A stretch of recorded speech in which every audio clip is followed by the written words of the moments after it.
नमस्ते एवरीवन। आज 5 दिन की मेरी ये साधना पूरी हुई। और ये साधना क्यों की गई, फास्टिंग क्यों किया गया, फूड का और मौन का और मोबाइल का, इसके पीछे बहुत बड़ा उद्देश्य है। स्वयं की यात्रा है। जितना हम अंदर खुद को झांकते रहते हैं उतना हम अपने आउटर वर्ल्ड को अच्छा करते हैं। तो मैंने भी साधना इसी उद्देश्य से शुरू की थी और मैं इसको कई बार कर चुका हूँ। और एवरी टाइम मैं हर बार खुद को एक नए प्रकाश, नई आंतरिक ऊर्जा से भरपूर पाता हूँ। तो इसमें अन्नमय कोश, प्राणमय कोश, मनोमय कोश, इसकी शुद्धि के लिए ये फिर से ये 5 दिन का प्रोग्राम रखा था मैंने।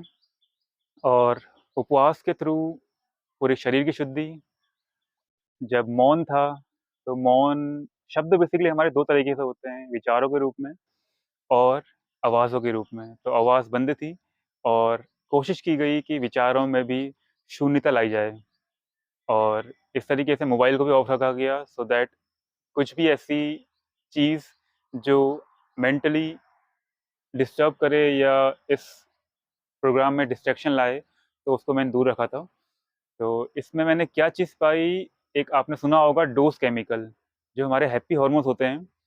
उस पे मैंने देखा कि कैसे ये उपवास के थ्रू, फूड के उपवास और शब्दों के उपवास और मोबाइल के उपवास से 4 जो हमारे केमिकल होते हैं, हैप्पी हार्मोन जिन्हें बोलते हैं, डोपामिन, डोपामाइन का है कि जब इसे बोलते हैं रिवॉर्ड केमिकल। तो इसमें क्या हुआ कि डेली जब मैं सोता था, तो मैंने उपवास फास्टिंग करी हुई थी और मैं मौन में था, मोबाइल ऑफ था, तो खुद को एक रिवॉर्ड देता था, एक शाबाशी देता था कि आज इस काम को मैं पूरा कर पाया। और डेली अपने टास्क को पूरा करता था जिसमें विचारों में शून्यता लाना था और अपने को उस उद्देश्य में पूर्ति के लिए आगे लगाना था। तो डेली करता गया और रिवॉर्ड खुद को देता गया और इस तरीके से मेरी ये फास्टिंग मुझे डोपामाइन देती गई। और सही फूड जिसमें प्राकृतिक रस था, पानी था, तो उसको मैं लेता गया और इसको लेते हुए शरीर की शुद्धि हुई, गुड फूड के थ्रू गट मेरा इम्प्रूव हुआ और इसने मेरे पूरे सिस्टम को सही केमिकल इन 5 दिनों में दिया। दूसरा होता है हमारा ऑक्सीटोसिन, जिसे बोलते हैं लव हार्मोन। तो ये न्यूरोट्रांसमीटर कब निकलता है? जब आप लव एक्सप्रेस करते हैं। मैंने कैसे किया? मेरी सबसे जीवनदायिनी, मेरी ईश्वर तुल्य माँ, उनको मैंने आशीर्वाद उनका लिया, उनको हग किया और उसके बाद धरती माँ को हग किया और प्रकृति माँ, पेड़ों को हग किया। तो जब मैंने इनको गले लगाया तो ऑक्सीटोसिन जो लव हार्मोन होता है वो निकलना शुरू हुआ और इस तरीके से मुझे ये न्यूरोट्रांसमीटर मिलना शुरू हो चुका था। तीसरा होता है हमारा सेरोटोनिन। हमारे गट में लगभग 90% से ऊपर सेरोटोनिन बनता है। तो जब मेरा गट की लाइनिंग इम्प्रूव हो रही थी, बिकॉज़ मैं फास्टिंग में था, तो उसमें मेरा फास्टिंग का डिफेंस मैकेनिज़्म एक्टिव हो चुका था। और जब मेरा गट इम्प्रूव हो रहा था, तो ऑटोमैटिकली मेरे को सेरोटोनिन बहुत अच्छी मात्रा में मिल रहा था। और साथ में इसे हम मूड स्टेबलाइज़र भी कहते हैं। तो इसमें मेरी मेडिटेशन थी, इसमें मेरे ब्रीदिंग मेडिटेशन था, गायत्री मंत्र का ध्यान था, तो वो मेरे मूड को और अपलिफ्ट करता गया। लास्ट हमारा एंडोर्फिन। और एंडोर्फिन के लिए सबसे बेस्ट तरीका होता है वैसे लाफ। तो मैं इसमें एक्सप्रेस तो नहीं कर सकता लाफ को, लेकिन मैंने इसमें इनर लाफ किया और इनर लाफ करते हुए वही केमिकल निकला जो आउटर लाफ से निकलता था। Because mind can not differentiate whether it is reality और इमेजिनेशन। तो सेम केमिकल निकलना शुरू हो चुका था इनर लाफ के थ्रू और उसने मुझे दिया एंडोर्फिन्स। साथ में मेलाटोनिन निकला भरपूर मात्रा में, बिकॉज मैं टाइम पर सोता था इसमें, सुबह 3 बजे उठता था, 9 बजे सोता था। तो इससे क्या हुआ कि टाइम पे सोने से मेरे ग्लिम्फेटिक सिस्टम ने ब्रेन को डिटॉक्स किया। 2 केमिकल होते हैं, TAU और एमेलॉइड। ये केमिकल निकले, ये प्रोटीन निकले और मेरे पूरे सिस्टम को रिलैक्स किया। तो यहाँ से मेलाटोनिन जो मेरे पिनल ग्लैंड से निकलता है वो कम्प्लीटली निकलना शुरू हो चुका था। और उसके अलावा ह्यूमन ग्रोथ हार्मोन है, वो प्रॉपर्ली निकला। नेचुरल किलर्स हैं जो जो आपके पेन को किल कर रहे होते हैं, आपके टॉक्सिन को किल कर रहे होते हैं, वो निकलना शुरू हुआ। तो इस तरीके से और साथ में वेगस नर्व को स्टिमुलेट मैंने किया। कोल्ड बाथ जो मैं आइस बाथ लेता हूँ, तो मैंने इन दिनों ज़रूर लिया। और साथ में हमिंग करते हुए अपने थ्रोट चक्रा को एक्टिव किया, जिससे वेगस नर्व जो आपके माइंड से पूरे सिस्टम में फैली हुई है, सबसे इम्पोर्टेंट नर्व है, उसको एक्टिव करने का मौका मिला। और साथ में मेरा सबसे प्रिय मेरा संगीत सारेगामापा धा नी, इसको करते हुए वेगस नर्व को स्टिमुलेट किया और मेरे माइंड के थ्रू मेरी बॉडी में और मेरी बॉडी के थ्रू माइंड में सही केमिकल, सही हार्मोन निकलना शुरू हुआ। तो ये था dose chemical, human growth hormone, vagus nerve stimulation, melatonin, जो मुझे मिला इन 5 दिनों के उपवास से। सच में बहुत मैजिकल था और ये बहुत ब्यूटीफुल एक्सपीरियंस मेरा था। मैं ये क्यों शेयर कर रहा हूँ कि बिकॉज़ मैं just just I just want to convey कि ये कितना पावरफुल टूल है। उपवास सबसे बेस्ट औषधि है, इसमें आपको कुछ नहीं करना, आपको बस इसे क्लोज़ कर देना है। और जब आप ये क्लोज़ करते हैं तो आपका पूरा सिस्टम डिटॉक्स होता है, आपकी बॉडी को डिटॉक्स करता है, आपके माइंड को डिटॉक्स करता है और आपकी लाइफ़ एक नए डायरेक्शन में फैलना शुरू हो जाती है। और अन्नमय कोश फूड के थ्रू मेरा शुद्ध हुआ, जिसमें हमारा आकाश को मैंने लिया, आकाश खुला आकाश है। इसका मतलब जब आप अपनी बॉडी को खुला रखते हैं, कुछ नहीं देते हैं, तो बॉडी खुद से ही सफाई करना शुरू कर देती है। और आपको पता है कि कीड़ा वहीं लगता है जहाँ कूड़ा होता है और फास्टिंग के थ्रू वो कूड़ा सब साफ होना शुरू हो जाता है। तो जैसे ही आप अपने कूड़े को साफ करेंगे, तो जो कीड़ा मतलब जो टॉक्सिन आपके बॉडी में, आपके माइंड में जा चुका होता है, वो खाली होना शुरू हो जाता है। और वायु ब्रीदिंग मैंने प्रॉपर ली, इसमें मुझे टाइम मिला था पूरा 5 दिनों में। साथ में अग्नि, सूर्य का मैंने सनबेदिंग करी, सूर्य की एनर्जी को गेन किया। और जल, जब भी मैं पानी पीता था, गायत्री मंत्र से उसको चार्ज करते हुए, प्राणिक एनर्जी इसमें देते हुए उसको पीता था, तो वो ऑटोमेटिक उसके मॉलिक्यूल्स वैसे ही काम करते थे।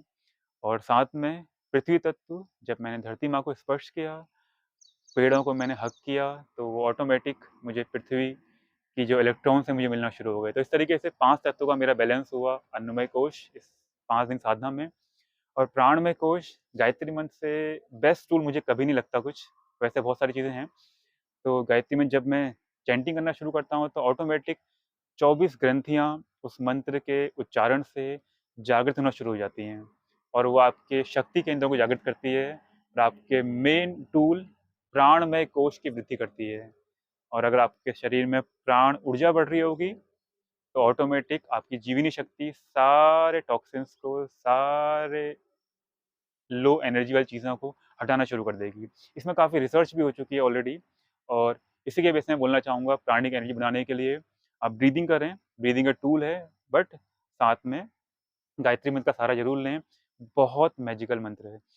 और साथ में अब लास्ट है मेरा अन्नमय कोश, प्राणमय कोश और मनोमय कोश। मनोमय कोश के लिए जब विचारों को मैंने देखना शुरू किया, इसमें सबसे बेस्ट पार्ट ये हुआ कि जब आपका ज़ुबान बंद है, आपका फूड बंद है, आपका मोबाइल बंद है, तो विचार तो कहीं न कहीं आएँगे, बट विचारों को जस्ट आपने देखना है। विचारों को आप जब देखते हैं, तो वो हटना शुरू हो जाते हैं। जब आप उसमें कुछ रिएक्ट नहीं करते हैं, तो ऑटोमेटिक विचार वहाँ से गायब होना शुरू हो जाते हैं। बिकॉज़ माइंड समझ जाता है कि इसने मुझे तवज्जो नहीं दी। तवज्जो नहीं देंगे, तो ऑटोमेटिक वो विचार वहाँ से गायब होना शुरू हो जाएगा। इस तरीके से साक्षी भाव से जो आप विचारों को देखते हैं, आनापान-सति मेडिटेशन जो आप करते हैं, ब्रीदिंग मेडिटेशन जिसे बोलते हैं, तो ऑटोमेटिक आपके विचार वहाँ से बादलों की तरह छँटना शुरू हो जाते हैं। और साथ में एनएलपी मैंने इसमें किया और विचारों को जब देखा, अपने पास्ट को, जो भी कुछ मेरे कुछ ग्रीफ़ था, कुछ गिल्ट था, कुछ पेन था, अगर कुछ रह गया था, तो उसको मैंने एनएलपी से ठीक किया। इसके लिए मैं शुक्रगुज़ार हूँ अपने एनएलपी मेंटर श्रीराम सर का और बीवी चौहान जी का, फास्टिंग के बारे में इतना कुछ ज्ञान भरने के लिए। 7 सालों से मैं इस यात्रा में हूँ और जिस-जिस मेंटर ने मुझे इसमें ज्ञान दिया, अजय सर को भी थैंक यू बोलूँगा मैं। और जहाँ-जहाँ से मुझे ज्ञान मिला, उन सभी को मैं शुक्रिया अदा करना चाहूँगा। श्रीराम शर्मा आचार्य, जो मेरे आध्यात्मिक गुरु गायत्री मंत्र के, और मेरे स्वर्गीय पिता, जो मुझे टाइम-टाइम पे गाइडेंस देते रहते हैं। और सबसे इम्पोर्टेंट, मेरे साथ जो हैं 24 घंटे, हर पल मेरी माँ। तो उन सभी के सहयोग से मैं इसको पूरा कर पाया और एक नई यात्रा थी। बस मेरा उद्देश्य यही है कि एक बहुत इम्पोर्टेंट चीज़, एक खजाना हमारे पास पड़ा हुआ है, जो ऋषि-मुनि जिसको यूज़ करते थे, अभी वो विलुप्त हो चुका है। तो कृपया करके मेरी रिक्वेस्ट है, आप उपवास को अपनी लाइफ़स्टाइल में इंक्लूड करें। डेली आप कुछ घंटे अपने कम करना शुरू करें। जैसे मान लीजिए आप सुबह 8 बजे खाना खाते हैं, रात को 8 बजे तक खाते हैं, तो 12 घंटे आप खा रहे हैं, 12 घंटे नहीं खा रहे हैं। तो आप अपने फास्टिंग विंडो को 12 घंटे को 13 घंटा करना शुरू करें, 14 आवर्स करना शुरू करें, थोड़ा-थोड़ा बढ़ाते रहें। और अपने फीडिंग विंडो को जिसमें आप खाना खाते हैं, उसको कम करते रहें। जितना बॉडी को टाइम मिलेगा, वो उतना डिटॉक्स करते रहेगी और वो उतना सफाई करते हुए आपके पूरे सिस्टम को एनर्जाइज़ करती रहेगी, आपकी प्राण ऊर्जा बढ़ाती रहेगी। प्राण ऊर्जा बढ़ेगी, तो लाइफ़ में कुछ भी गेन करने के लिए इस ब्रह्मांड से उन चमत्कारिक शक्तियों को खींचने के लिए आपके अंदर पावर बढ़ेगी। आप जीवित क्यों हैं? क्योंकि आपके पास वो प्राण ऊर्जा पड़ी हुई है। जैसे ही प्राण ऊर्जा निकली, तो आप जीवित से मृत बन जाते हैं। तो ये पूरी यात्रा बहुत दिव्य यात्रा है।